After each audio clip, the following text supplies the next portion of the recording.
সবাইকে হ্যাপি মকর সংক্রান্তি। দিনটা ছিল মকর সংক্রান্তি, তাই আমি কিছু পিঠে বানিয়েছিলাম।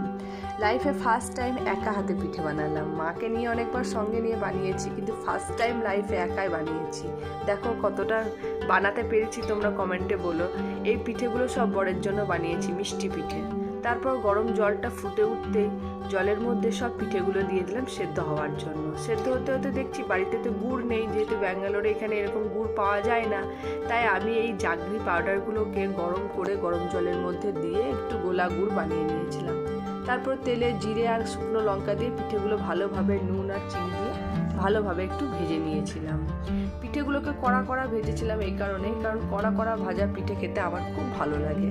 তারপর বর আসতেই বরকে পিঠে সার্ভ করে দিলাম। বরকে পিঠে দিয়ে বললাম যে লাইফে ফার্স্ট টাইম বানিয়েছি, খেয়ে বলো কেমন হয়েছে। বরের এক্সপ্রেশন দেখে তো বুঝতেই পারছো ভালোই হয়েছে। ভিডিওটা ভালো লাগলে বেল আইকনটা অল